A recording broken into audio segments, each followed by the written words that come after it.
Beneath the thick, shadowy canopy of a prehistoric rainforest, a silent hunter slides into the murky river waters.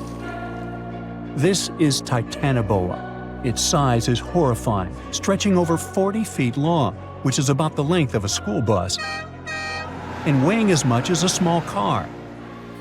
It reigns as the largest snake ever known. This is around 60 million years ago. It's only been 6 million years since the dinosaurs were wiped out by an uninvited asteroid. Nature is slowly returning to life, the Paleocene epoch. Titanoboa's home is lush and sweltering. The air is very humid, like in a steam room, and the rivers are teeming with fish, perfect for a predator like this. Now that the dinosaurs are gone, Titanoboa becomes the queen of hunting. It's perfectly built for both power and stealth. A strong, sturdy spine can hold the snake's massive size while staying smooth and silent. Titanoboa glides through the water like a shadow, barely visible. It doesn't chase. It doesn't need to. Titanoboa waits beneath the river's surface, in darkness. A bunch of ancient lungfish meanders too close. With one surge, it lunges, its jaws snapping shut. The fish doesn't stand a chance. Titanoboa's grip is unrelenting. After the prey stops moving, the snake immediately consumes it whole. For millions of years, this snake ruled the rainforests. Nothing could challenge it, not the prehistoric crocodiles, not the small mammals, not even the birds. But, as it turns out, it wasn't the only apex predator. Alongside Titanoboa, there was this entire family of snakes, a huge biological tree full of snake genomes and species. Their history spans around 100 million years, all the way to the Cretaceous period. We find their fossils all over South America, Africa, India, and Australia. That's because they evolved in the Gondwanan continents. Back then, all of this was one huge landmass, and they lived right in the heart of it. Now, this family coexisted with all the dinosaurs. The dinosaurs ruled the world back then, and the snakes couldn't be all that dangerous. They lived in the dinosaur's shadow, adapting to survive. Some of them fed on small mammals. Others waited for the dinosaur eggs to hatch. Some were super bold and went straight for baby dinosaurs. Fossils of one species showed the remains of a little titanosaur, that giant long-necked dinosaur, inside its stomach. And when the age of dinosaurs finally ended in a fiery cataclysm, it was time for these snakes to celebrate. After the asteroid disaster, the world entered a new era of heat and humidity. The warmer the climate, the easier it is for cold reptiles to thrive. Snakes, including Titanoboa, grew larger than ever, but so did the members of this family. All the snakes spread across continents, growing larger and scarier by the century. And eventually, Titanoboa stopped being the only ruler of jungles. Fast forward to about 47 million years ago. Now it's the Middle Eocene epoch, the tropical lowlands of what today is Western India. A lush, swampy place, full of rivers and pools. The earth was warmer, with turtles and crocodile-like creatures basking in the sun. And there evolved the largest and most fearsome predator of them all, Vasuki indicus. Even the name feels important. Vasuki, the serpent king of Hindu mythology, a colossal snake that's coiled around the neck of Lord Shiva, strong and loyal. And the indicus part is because the snake's fossils were discovered in India. Vasuki surpassed Titanoboa and grew to a jaw-dropping length of 50 feet, like a 4-story building. It also weighed as much as a small elephant. Unlike Titanoboa, who preferred to hunt in the rivers, Vasuki mostly hunted on land, though it still could venture into the water when needed. It prowled the marshy ground with quiet, calculated movements, blending with the dense undergrowth. Vasuki also ate crocodiles, massive turtles, and even early whales in local water pools. No one stood a chance. It had immense muscles and squeezed with unimaginable force. But the snake's jaws were much scarier. Unlike Titanoboa and today's pythons, Vasuki couldn't swallow massive prey whole. Instead, it ate them alive with its teeth, just like this. Fast and absolutely brutal, it was an apex predator of its time. And don't forget that we're not talking about one Titanoboa or one Vasuki. These snakes were part of entire populations. In the Paleocene, rivers were full of various Titanoboas. Some were younger, smaller ones, fighting for survival, while the oldest and largest ones dominated the waterways, in the same way as generations of Vasuki indicas competed with each other for thousands of years. Through the years, many siblings of this family got themselves a region to rule over. For example, alongside Vasuki, this big guy was thriving in northern Africa, in what is today's Egypt. Back then, this land was full of water and swamps. Before we learn more about other snakes, this one was considered the largest, about 36 feet long. That's still bigger than today's most powerful snakes, like the green anaconda. But then, we reached the Pleistocene epoch, from about 2.5 million years ago to only 11,000 years ago. Modern humans were evolving all over the world, and now the snakes had a new problem, an even worse one than dinosaurs. While we were developing brains, in Australia, there ruled the local king of snakes. Their names also come from legends. That's how Indigenous Australians called their mythological rainbow serpent the creator of the world. It's like a problem of a chicken and an egg. Was the snake named after a deity, or did the Aboriginal people create their deity after a snake? Ancient Australians coexisted with those predators for thousands of years. They warned their children how to avoid dangerous spots, passing down stories of the terrifying serpents. In their legends, the great rainbow serpent was shaping the land, rivers, and features of the world. These legends were most likely inspired by the powerful nature of those snakes. If only they knew that these animals weren't even as huge as Vasuki or Titanoboa. Though they were still dangerous. Urlungor was up to 26 feet in length.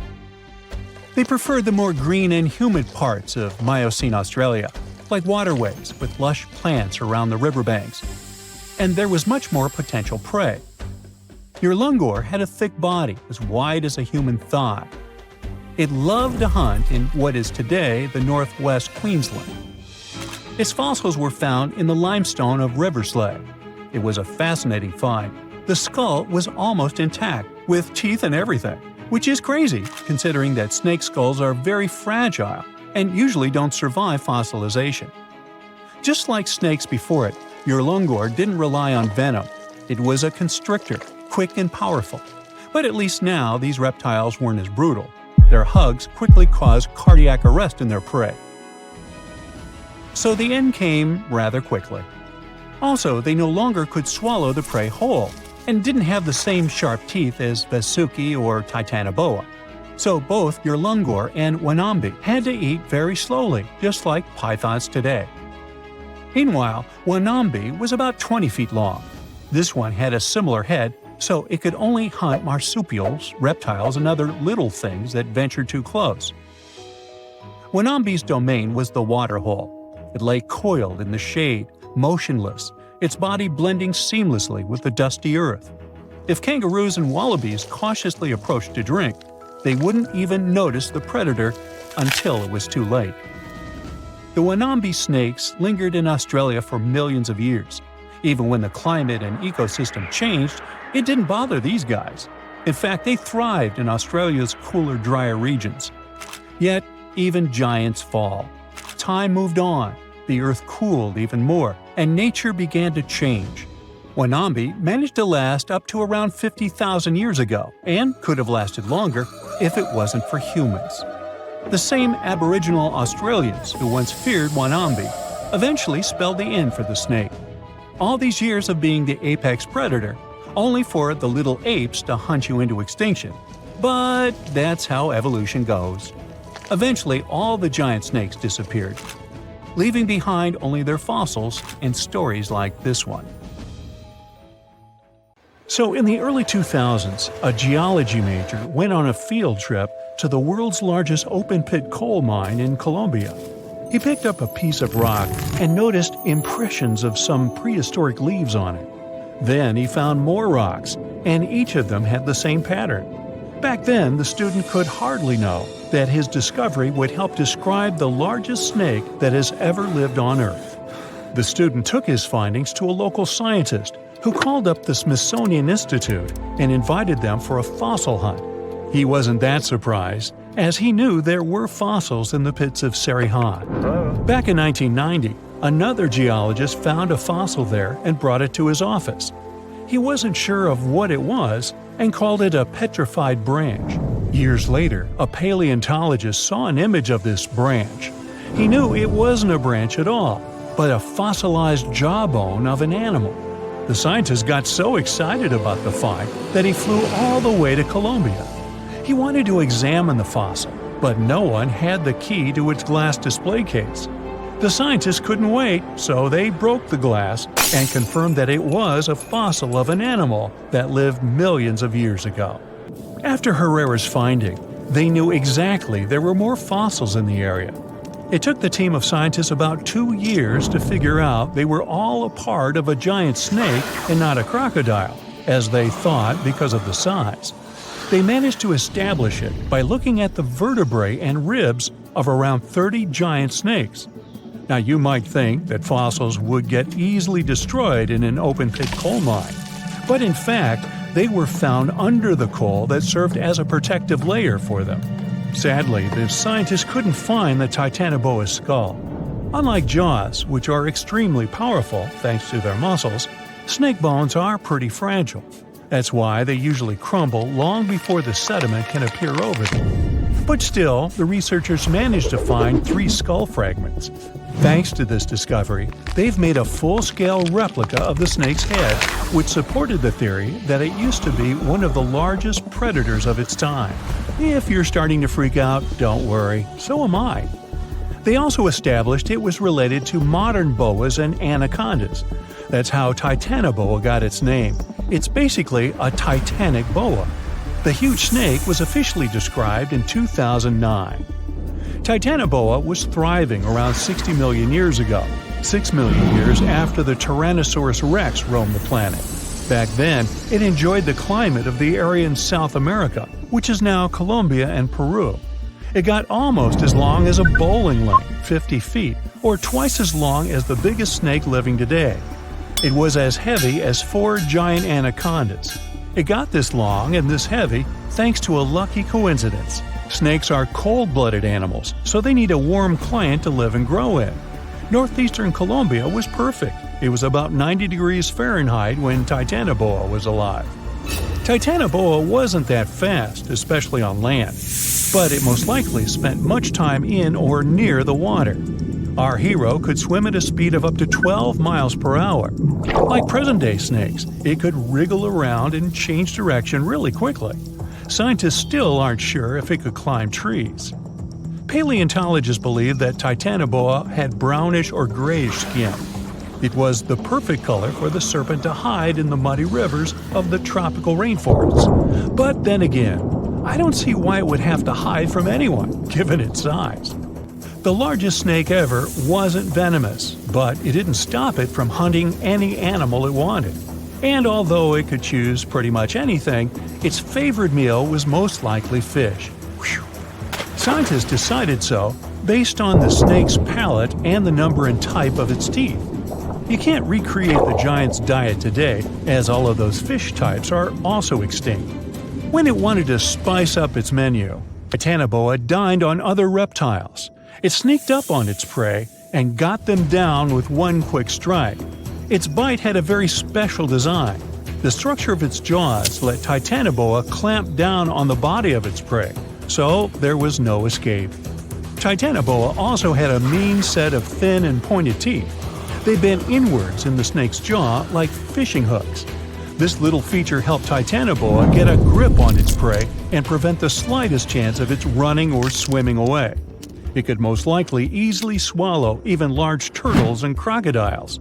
Now, all that sounds pretty scary, but we have nothing to worry about as Titanoboas are long extinct, right? Well, Technically, as the temperatures on Earth are going up, it's quite possible that snakes might also grow in size. They love heat more than anything, so they should feel comfortable here.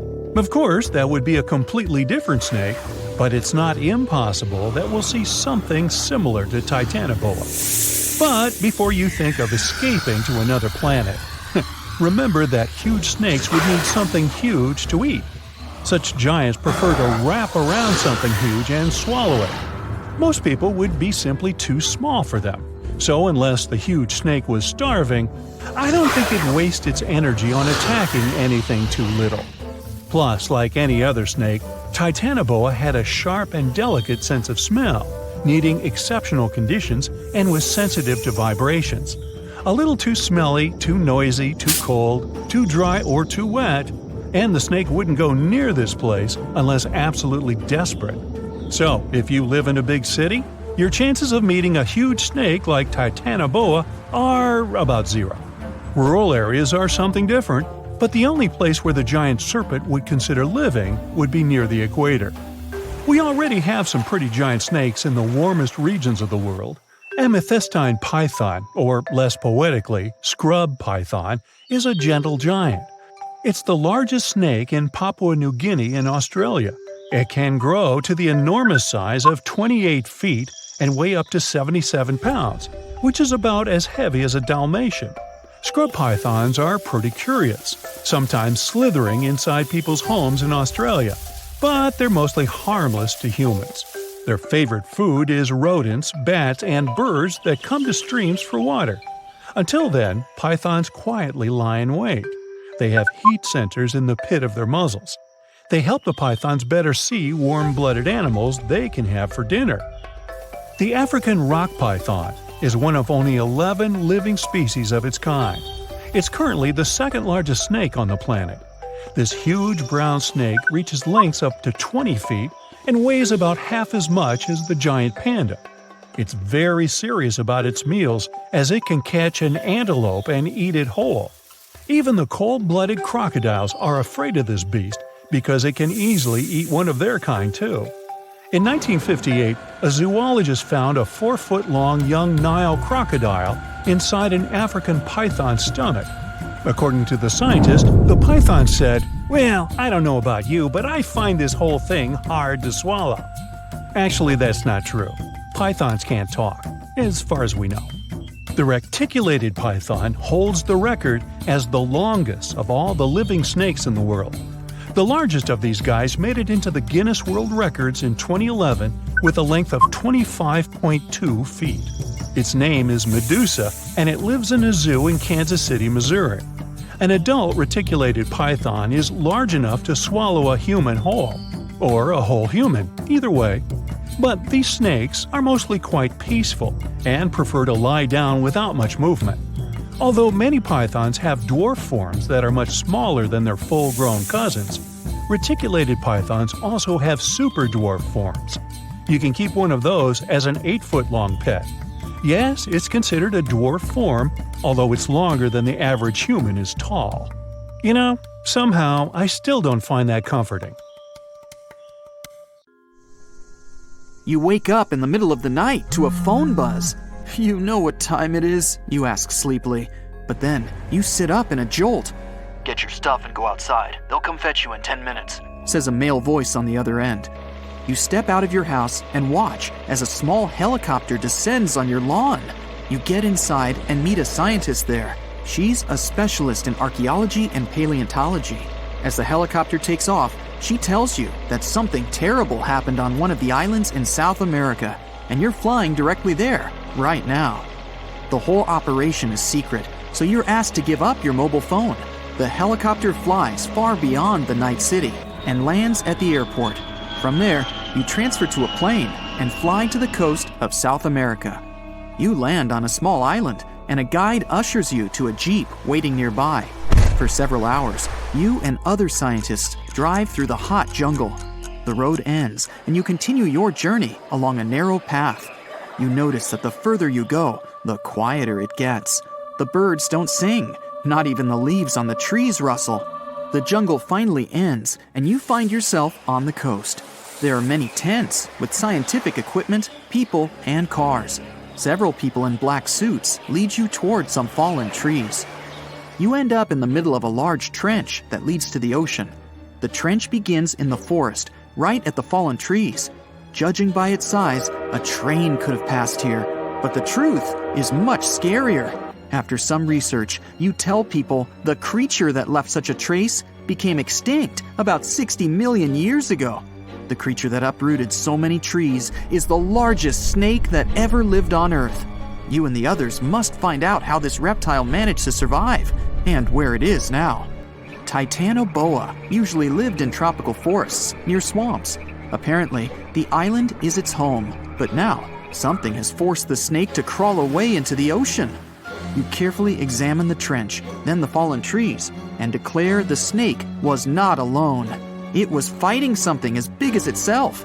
Everyone looks at you in shock, and the next moment, a deafening roar comes from the water, breaking the ocean's surface like a monstrous dolphin. A mosasaurus emerges from the deep, a huge reptile that lived from 145 to 65 million years ago in almost all waters of the world. It looks a lot like a crocodile, has smooth, dark scales, a fin at the end of its tail, and flippers instead of legs. It measures 55 feet long, which is about the size of a 5-story building, and weighs like half a subway car. And this huge dinosaur is coursing the waters near the shore right now, in front of you. With its large fins, it creates waves that wash away several tents on the shore. People on the island scatter away in all directions. Several ships and yachts are capsized. People on lifeboats are hurrying to the shore. Mosasaurus was one of the most formidable predators, not only in the sea, but also on land during the Cretaceous period. No creature dared to attack this monster, so their population spread all over the world. It wasn't used to feeling like prey, but now it seems the dinosaur has met a worthy opponent. The Mosasaurus dives back into the water as if running away from something. A few hundred feet away, you notice a long, smooth body of the Titanoboa. It's stretched out to full length and is swimming after the Mosasaurus. The snake is 42 feet long. This is 1.5 times more than a rail car. The biggest snake on the planet comes to grips with the scariest underwater dinosaur, and you're standing witness. The Titanoboa wraps itself around the sea predator and drags it to the shore. With its flippers and fins adapted to the sea, the great dino will be at a disadvantage on land, but it has lungs, not gills. It needs air to breathe, so the fight continues. Both the snake and the lizard end up on the shore. You're watching them from behind the trees nearby. The snake squeezes its opponent hard and is winning, but the Mosasaurus manages to push the Titanoboa's head to the sand with its flipper. The snake lets the enemy go, and the Mosasaurus crawls back into the water because it's faster and more agile there than the snake. The Titanoboa slithers after its rival. The fight goes on underwater. The Mosasaurus manages to swim away from the shore and hide among the reefs and algae. Thanks to its dark scales, it's almost invisible there. The snake swims past, and the Mosasaurus jumps it from behind. Its powerful jaws are opening wide like a snake's. It clings to the opponent. The Titanoboa immediately reacts and wraps itself around the dinosaur. It bites the fin tail with its giant fangs. The two colossal animals are in a clinch now and don't know what to do next. The compressive force of the snake's grip is like the weight of the entire Brooklyn Bridge pressed onto a passenger car. The Mosasaurus is trapped, and it starts kicking and swinging its flippers. It begins to turn around its axis, wrapped by the snake. The rotation of two giant reptiles in the sea creates a huge funnel in the water. Whole schools of fish swimming around get trapped in there. The Titanoboa becomes dizzy from this merry-go-round. It loses concentration and opens its jaws. The lizard uses all its strength to break free, and the snake swims away from it. Now the dinosaur is chasing its opponent.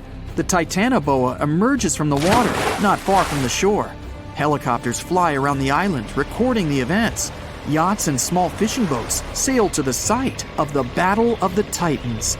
The Titanoboa crawls out of the water and is about to disappear into the jungle, but the Mosasaurus grabs it at the last moment. There are 2 rows of teeth in its upper jaw. One of them is located closer to the pharynx. This row allows the dinosaur to hold its prey, while the prey resists. The duel continues on land. The trees around the two monsters shatter into splinters. The Titanoboa wraps itself around the enemy, opens its huge mouth, grabs the dinosaur's tail, and begins to slowly swallow it. The Mosasaurus realizes the great snake's strategy and begins to thrash around. The snake blocks its movements, so the dino digs into the sandy beach. After a short while, a large pit appears beneath the monsters. The sand gets into the snake's eyes, and it lets go of the opponent. The Mosasaurus is again slowly crawling towards the water, and the Titanoboa is in no hurry to catch it. You can see the reptiles are tired. The Mosasaurus swims away from the shore and stares at the snake. From the shore, it looks like an enormous log. Two eyes the size of a football gaze intently at the snake. The Titanoboa lies in the sand and breathes heavily. Then, it stretches to its full length and looks back at the Mosasaurus. The snake's long body slowly bends, its muscles tense. The reptile is preparing to lunge. The dinosaur is slowly heading toward the shore. It growls and paddles with its flippers. Like a seal, it squelches through the shallow water towards the Titanoboa. The snake uncoils like a spring towards the enemy. At great speed, two predators collide with their heads. The hit is so strong, they lose their bearings and move away from each other. Now, each of them feels like a loser. The dinosaur slowly paddles into the water, and the snake returns to the jungle. The monsters are tired of fighting. There's no winner. You and the rest of the people stand with your mouths open in complete silence. You look around the island and notice trees with broken branches everywhere. In the depths of the island, you find a waterfall and huge wet stones. There are large scratches on many of them. Somehow, millions of years ago, lots of ancient reptiles managed to survive global disasters on this island. And now, there are only two left. You conclude that the Mosasaurus and the Titanoboa have been fighting each other for years. Soon, these reptiles will gain strength again and continue their eternal struggle. You decide to leave the island before that happens. You decided to go scuba diving for the first time. The water is clear and the sun is shining on the seabed. You take a few selfies and the fish swimming by when suddenly, the ocean goes pitch black. You look up and, oh my, what is that gigantic animal? It's definitely not a shark, not a whale. Is it a turtle? Yup, but fear not, it's not gonna hurt you. If you had lived on this same Earth about 72 million years ago, then maybe this could have really happened to you. Scientists have recently found the fossils of a gigantic marine turtle that could have grown as big as 12 feet. If you don't have any idea of how big that is, let's see some examples. That's the average length of a hippopotamus, 6 golden retrievers, or 2 Michael Jordans stacked on top of each other. The turtle's scientific name is an homage to that old-school sea monster called Leviathan. Maybe you remember this from old-school history lessons. The Leviathan is supposedly a mythical creature that would swallow entire ships or people that were deemed too greedy by the creature. Can you imagine being swallowed by this humongous sea turtle? No, thank you. The fossils of this gigantic creature began to be excavated between 2016 and 2021, all the way in northeastern Spain. The first fossil was located by a hiker in the Spanish Pyrenees, and it was around 8 inches long. The pelvis of this turtle alone measured around 35 inches. It would definitely be one of the biggest turtles today if it hadn't gone extinct. FYI, the largest living sea turtles today can reach up to 6 feet in length, which is already pretty big. Now, how about a gigantic prehistoric scorpion? I bet most people here are not huge fans of these creatures, especially since they're poisonous, which is why the thought of a 9-foot-long aquatic scorpion might be the stuff of nightmares.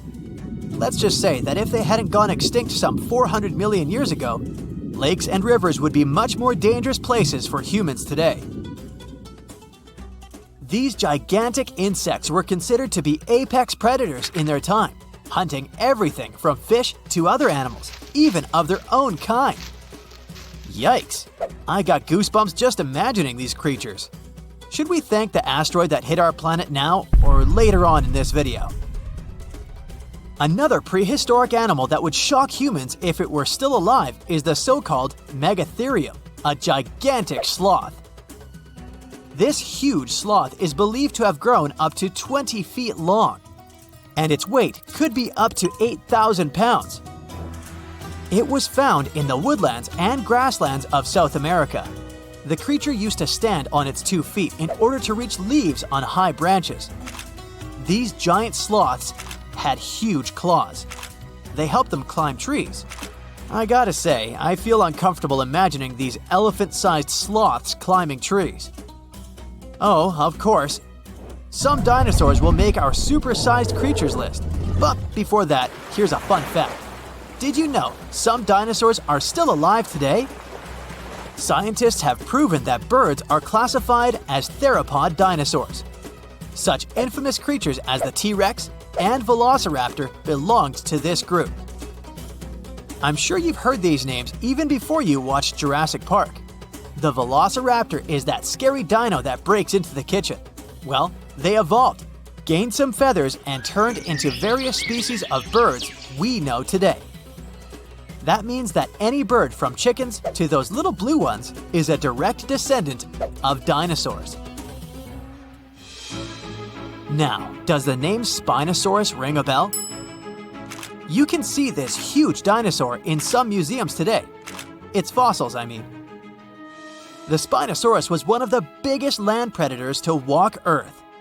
Actually, to walk its land and water, since scientists believe that this dino was semi-aquatic. It fed mostly on meat, which means humans would be its natural prey if it lived today. This meat-eating dino lived around 90 to 100 million years ago. It was about 60 feet long, 12 feet high, and weighed up to 22 tons. Its head was around the size of 8 bowling balls and was shaped like a crocodile's face.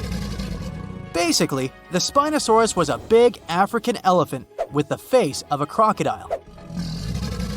Just kidding. But that would look funny though, wouldn't it?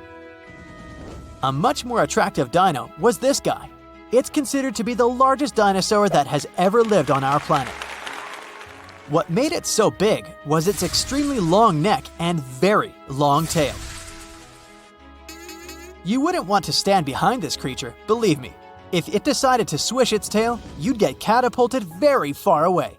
This creature lived around 100 million years ago, and its fossils were first found in Argentina around 2012. The dino measured 120 feet from head to tail, which made it almost as big as an American football field in width. And have I mentioned it weighed almost as much as a space shuttle? A staggering 75 tons. If it had been a carnivore, it would have probably been the greatest predator. But this big guy was a peaceful herbivore that had such a long neck that it could eat leaves from high trees. Cute, right? We must also talk about the Shastasaurus. As the name suggests, this animal is popularly known as the Mount Shasta lizard. Even though it was a marine reptile and probably never set foot on the mountain itself, this dino was usually around 23 feet long, but there was a specific strand of this species that could get as big as 69 feet long, about the size of the great blue whale. This made it the biggest marine reptile to have ever lived. A fun fact about the Shastasaurus is that scientists believe it didn't even have teeth, which means it could only feed on soft-bodied prey, such as squid, for example. The next animal on our list is the blue whale. Believe it or not, the biggest living animal on Earth actually started small. These days, the average mature blue whale can reach up to 100 feet in length and weigh up to 200 tons. That's more or less the weight of 40 elephants put together, or 30 Tyrannosaurus rexes, or 2,670 average-sized people. blue whales have to eat up to 50 million calories per day to support that body. That's the equivalent of 30,000 Big Macs, just FYI. But blue whales weren't always this big. They actually evolved from a four-legged mammal that lived on Earth around 48 million years ago. Their ancestor was called Pakicetus, and it was only 6 feet long. Here's a fun fact. To be able to live in the water as one does today, the blue whale had to go through some intense adaptations. A blue whale can replace up to 80 to 90% of oxygen in its lungs each time it takes a breath. A human replaces only up to 15% for comparison. It allows these animals to dive for up to 1 hour at a time, down to a staggering depth of 330 feet. Elephants were bound to make the list. Elephants are currently the largest land animals on Earth. They can grow to be about 13 feet tall and weigh up to 7 tons. That's pretty small if we compare it to the other animals that once lived on Earth, right? But if we placed a 6-foot-tall human next to an elephant, we'll see it's not at all that small. African elephants are bigger than their close relatives, Asian elephants, and they have a similar lifespan to humans, up to 70 years. Pokemon might have made us collectively wish that salamanders were real-life dragons, although they're not. They can still be pretty cool though. There's a giant species of salamander that is known to be the largest living amphibian. They can grow to be as long as a regular-sized human, reaching up to 6 feet.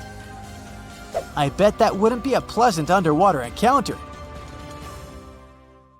There are entire communities of unusual tiny organisms that live in lagoons in Patagonia, and they are some of the first forms of life ever.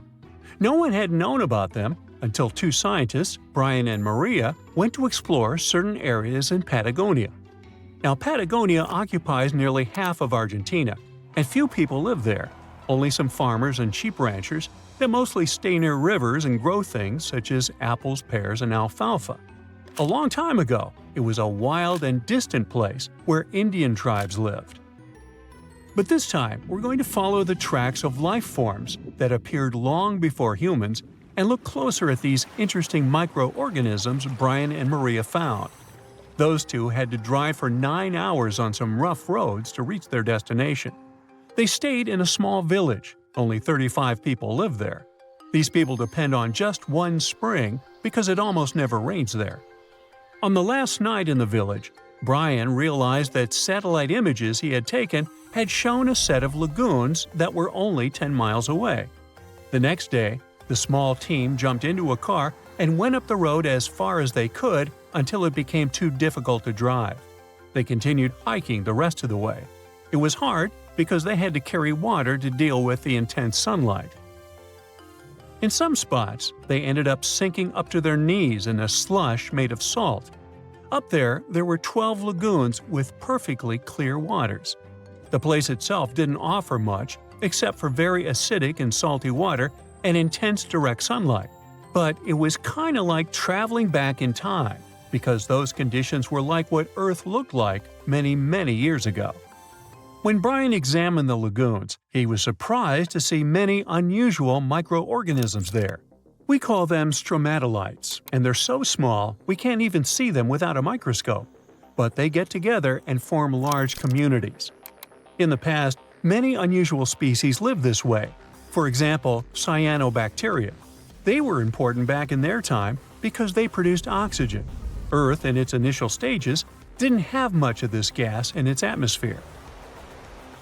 The first stromatolites might have been formed by diverse types of bacteria that didn't necessarily produce any oxygen, but were just living their peaceful life there. They formed layers, piling on top of one another, so that at least some of them could get a bit of sunlight. They used sand and sticky liquids to stay close together.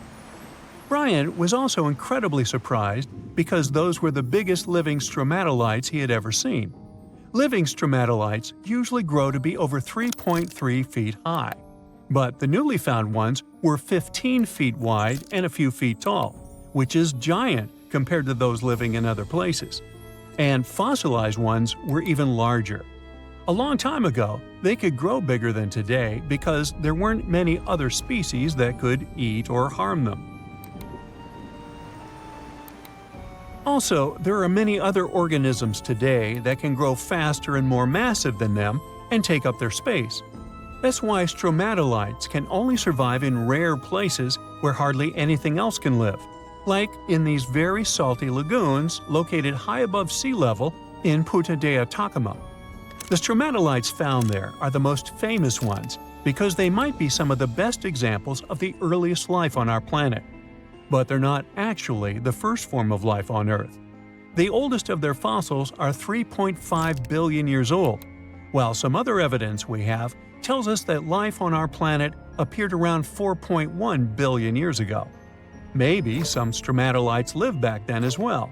But Earth has changed a lot since then, and the places where they might have lived haven't survived. Now, all this may not seem like a lot at first glance, because no one has found an exotic and weird beast our world has never seen. But these are notable examples of what searching for life somewhere else in the universe might look like. Scientists who are interested in studying Mars often come to this place, since it might be similar to what the red planet looked like an exceptionally long time ago. If there were fossils hidden in the ancient rocks on Mars, they might look like these stromatolites. Another faraway land has revealed some of its secrets. It's Antarctica, with an ancient lost world found under its ice. Antarctica hasn't always been this frosty, isolated land of snow and ice sheets.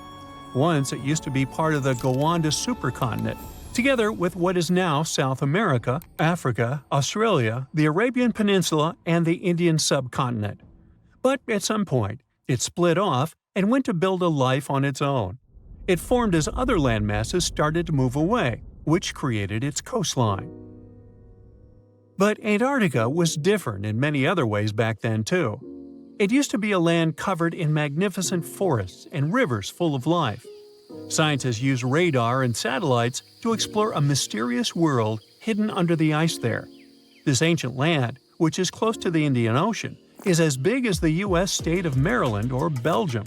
It's more than 14 million years old. Some studies say that this area formed over 34 million years ago, which was way before Antarctica got into its deep freeze. At first, temperatures there were higher, possibly like the weather in Patagonia or the cold, temperate rainforests of Tasmania, New Zealand, or maybe even more tropical than that. But as the climate became cooler, small glaciers started forming on hills close to the rivers. Valleys sunk deeper because of all that ice covering them. And then, temperatures dropped even lower, and a giant layer of ice covered the entire continent, hiding those old glaciers. Rivers shaped this lost world a long time ago, way before it ended up covered in ice that's almost 2 miles thick in some spots. Scientific studies of this area showed that those landscapes had been full of highlands and mountains. The ice that formed over Antarctica made the whole area very cold, so the landscape couldn't erode anymore. This means everything has remained basically the same and untouched under the ice for millions and millions of years. What's interesting is that we know less about this land hidden under the ice than about the surface of Mars. One way to explore it would be to drill through these ice sheets to check for samples of sediments below. They could tell us more about the ancient flora and fauna frozen underneath. It's not a new method. A similar method was used to collect 2-million-year-old samples in Greenland. Australia has a secret world too. Ancient organisms were found hidden in rocks in the northern parts of the continent that are about 1.6 billion years old. These microscopic things are part of a family called eukaryotes. The members of this family that exist today include plants, fungi, animals, and even those tiny organisms with just one cell, such as amoeba. All living things with nuclei in their cells, including us, can trace their family tree back to one of the oldest members of this family. That one is called the last eukaryotic common ancestor, and it lived more than 1.2 billion years ago. Those ancient organisms were more complex and bigger than bacteria. Maybe they were the first predators on Earth, hunting bacteria. Imagine you are walking to your car in the morning, but there is a problem. Your vehicle is not sitting neatly by the side of the road. Its rear end is sticking out of a gaping hole. This is what happened to a Queens resident, New York, back in 2020. A sinkhole had swallowed his SUV overnight. Events like this are nothing out of the ordinary in many parts of the globe. But sometimes, sinkholes can hide unspoken beauty inside them. In East Asia, a recent find stunned the scientific community. Cave explorers came across a colossal sinkhole that concealed an ancient forest. It is located in a province, Guangxi Zhuang, close to the north of Vietnam, the Lê County, where researchers discovered the hidden forest is already famous worldwide for sinkholes. This one brings the number to 30. They are scattered over an area the size of 3 Gibraltars. This is just a tenth of the total number of sinkholes in the whole country. The name Tiankeng for these large holes in Earth's surface translates as sky holes or heavenly pits. The dimensions of the new sinkhole are impressive. It is over 1,000 feet long, and it's pretty deep too. You could fit the Great Pyramid of Giza 1.5 times inside it. The sinkhole's total volume matches that of 2,000 Olympic swimming pools. The exploration team had to hike for hours to reach the bottom. It was all worth it in the end. They discovered a pristine underground forest that had no trace of human activity. Scientists estimate that the plants date back to the time of the dinosaurs. The foliage reached to the explorers' shoulders. Some trees were 2 times taller than the Hollywood sign. This discovery was amazing, but not entirely unexpected. Geologists were familiar with this type of landscape. In this part of East Asia, karst topography is pretty common. The word is Slavic in origin.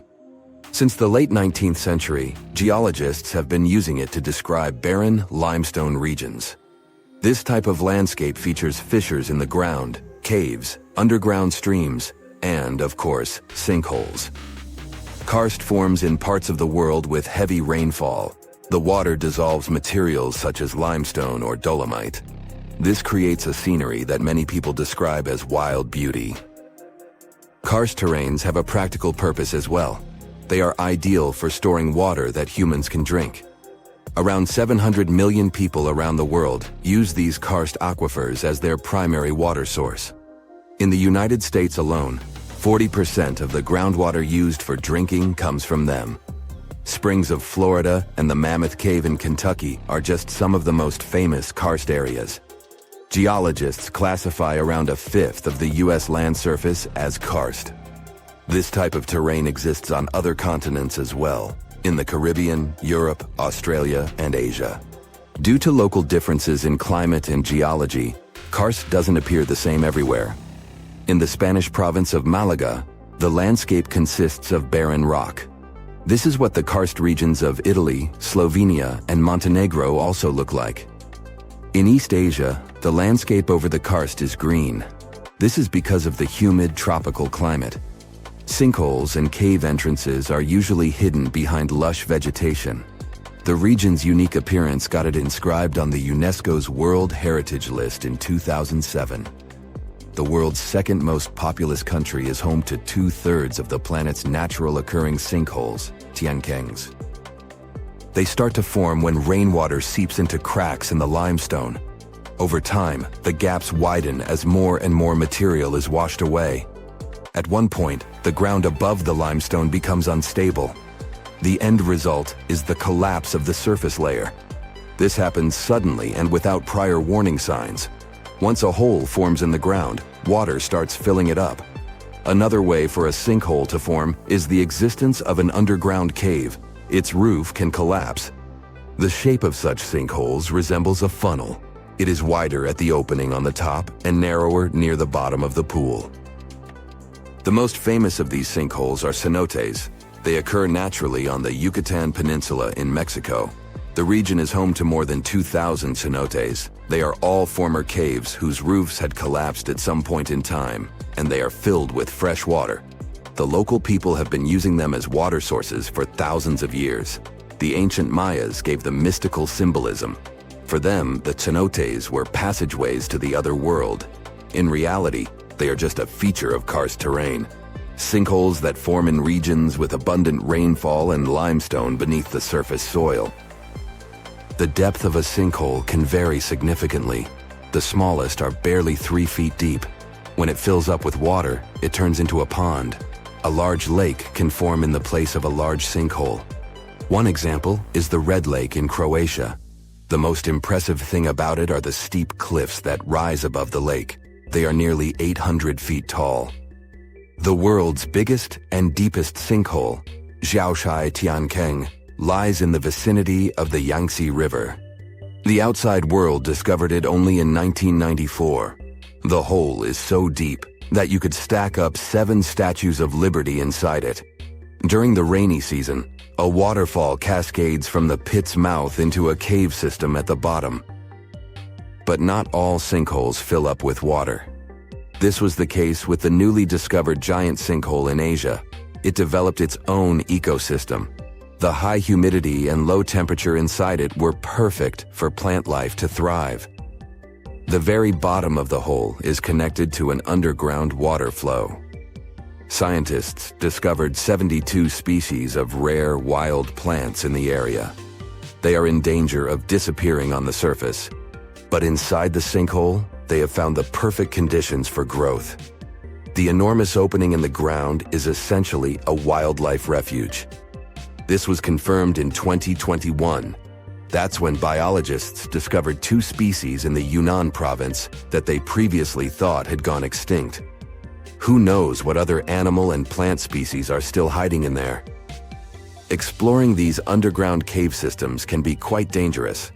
They are often home to venomous snakes and mosquitoes. Even descending into a sinkhole is perilous. The cliffs are steep and stones are often very sharp. That's why the exploration of sinkholes in Asia is going slower than research would like. The sinkholes I've mentioned so far have all formed naturally. Erosion is the main process behind their creation. But the ground can also open because of human activity. Everything from a construction site to a leaking sewer pipe can cause the earth to give way. Sinkholes in urban areas pose a risk to infrastructure. One of the most famous examples of this happened in Japan in 2016. A busy street in downtown Fukuoka collapsed near the main train station. The sinkhole severed power lines and pipes that lay underground. Luckily, no one was injured. The diligent Japanese engineers repaired the damaged road section in just 48 hours. The biggest issue with sinkholes is that you never know when and where they are going to open. The best tool that geologists have for detecting underground cavities is ground-penetrating radar, GPR. It resembles a land mower. The operator goes up and down a troubled area to scan the ground underneath. The radar sends out impulses that detect any contrast between different materials. It feeds back this info in the form of a 2D or a 3D image. Once engineers detect a potential sinkhole, they use different techniques to stabilize the ground above it. The simplest method is called grouting. It involves filling the hole so it won't collapse. The most common materials are polyurethane foam and cement. The alternative is to lift a structure above the sinkhole. This technique is called underpinning. Workers drive steel rods into the load-bearing deeper layer of soil. This is the same construction method engineers use to erect stilt houses above the waterline. Amongst the swamps lives a strange bird with a Dutch clog for a beak. It screeches a high-pitched whine, notifying other shoebills that this is its area when it comes to food. Its eerie calls add to the surrounding roars of dinosaurs in the distance. It's not hunting dinosaurs though, of course, but snakes, fish, lizards, and frogs amongst the reeds. This bird continued to survive even as the dinosaurs left this world. Fossil records of the shoebill date back to 65 million years ago, and today it continues to hunt in a similar environment. Although once widespread, today its restricted habitat is within several countries in Africa. The shoebill stands up to 60 inches tall, and its broad wings are built for soaring across the plains. But the main feature of the shoebill is, of course, its beak. Ancient in appearance, It's gone unchanged for ages. Its huge bulging bill measures up to 9 inches, which makes it the third largest among all living birds. The upper mandible of the beak ends with a sharp nail, perfect for its prey. It lets the bird take them out with an instant peck. With a wide range of food at its disposal, it's known as one of the most terrifying birds. Its hunting behavior is still as effective as it was millions of years ago, which has made its survival possible. It feeds mainly on aquatic animals, fish, frogs, lizards, and even small crocodiles. So there's always been plenty of options at its own all-you-can-eat buffet. Surprisingly, their relationship with humans is a pretty chill one. That's why they're so popular among birdwatchers. This cool guy is just standing idle, staring down the lens, as if to say, "I've seen a lot worse than you." Lurking under the water in many countries around the world, another opportunistic hunter lays low beneath the shallows. Meet the saltwater crocodile. With an appearance that just straight up tells you it's ancient. It's been around for over 240 million years. Once appearing a lot larger, they've always had a reputation of taking down whatever came too close, even dinosaurs. They survived many catastrophic events and have continued to adapt to each of them. As they continue to evolve, they've become the ultimate survivalists as we know them today. Still, they sit within their territory, waiting for anything to enter, even humans. They grow up to 20 feet and have a powerful bite that's stronger than any other animal. 30 times stronger than your bite. Just saying. Anything that ends up in its toothy cage can't escape. With scales and armor plates protecting it, there isn't an animal on Earth that hunts it, making the crocodile the ultimate apex predator. As per its name, it's also adapted to salt water, providing it with useful salt glands, something its alligator cousins don't have. And that's how they're able to swim enormous lengths out to sea. Their routes follow ocean currents, and they aren't afraid of bypassing the shark-infested waters. Not even the great white would mess with this one. The distances they've traveled measure up to 390 miles, and they're capable of reaching speeds up to 18 miles per hour. Just another reason not to swim in the sea, right? The next creature on our list has been around for up to 145 million years. These pesky little things have been feeding off warm-bodied animals. Can you guess what I'm talking about? Lice. Those guys originated in the Cretaceous period, between 145.5 and 65.5 million years ago, when they used to feed on dinosaurs once upon a time. And then, they have continued to remain a constant annoyance to most species. Currently, there are 5,000 different species of lice, each one having a taste for a different animal. They feed on all birds and mammals, except for pangolins and bats. Lucky them. They are an obligate parasite, which means they cannot live unless they live off another life form. Living their entire lives to reproduce on their hosts, lice will change their color to match the fur or feather of their new homeland. But how do you get lice as a human? Well, it's purely by luck or bad luck. They usually choose to leave when their original host has passed on. They seek a free flight from a nearby fly, grabbing onto its legs and hitching a ride to the new homeland. Within 4 small islands in Indonesia lives a powerful beast, a reminder of the megafauna period. Meet the Komodo dragon. Reaching a length up to 10 feet, it's a master ambusher. Its hunting method involves tracking down prey, then injecting venom into it. As the prey escapes, it will track it down as it slowly tires and then feeds on it. And that's how it's managed to survive for millions of years. But it has strangely disappeared from other parts of the world.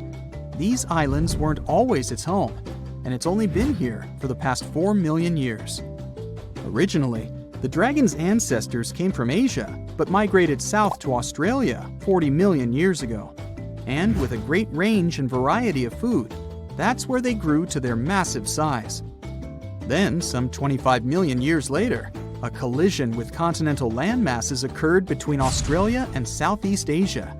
Taking the opportunity, they spread even further, as far as East Timor. As the islands became separated, the Komodo dragons continued to flourish in their new lands. Without any competition, they could maintain their normal hunting methods.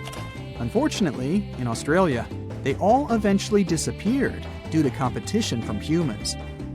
Another ancient species is really intriguing, not only because of its appearance.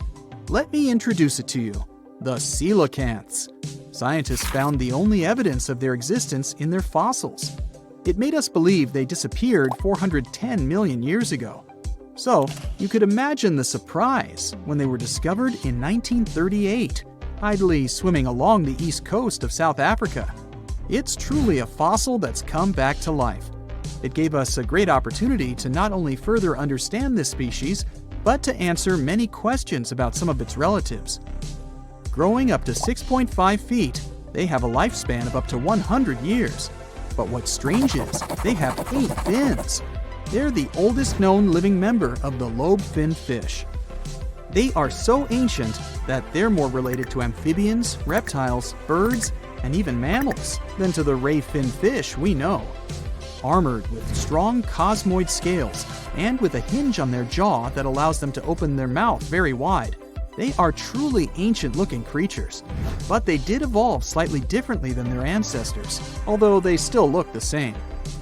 They once lived in much shallower waters and originally used lungs to breathe.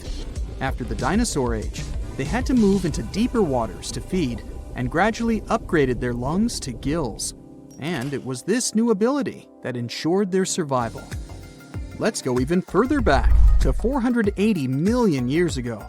You wouldn't think that anything that existed back then could possibly still be alive today. But the horseshoe crab is not only still on this planet, it's almost identical to its ancestors. Its whole body is protected by a thick plate with spikes pointing outwards. It has 10 eyes scattered around its body. 2 are used for finding mates, and the remaining 8 act as light receptors. There is also a long tail. Although it looks menacing, its only use is to simply help flip itself back the right way up if it gets knocked over. Its design is so effective that whatever constant changes the planet has provided, it survived. Although they look like they could be related to a lobster, they're actually closer to spiders and scorpions than crabs or crustaceans. With a healthy diet of clams, crustaceans, and worms, they find enough to eat along the coasts of the Atlantic, Pacific, and Indian Oceans. They also feed on algae, so it makes sense why they managed to survive many food shortages caused by world events. With all the traits of the horseshoe crab, who knows, it might even outlive humans. Well, here's to the next 480 million years.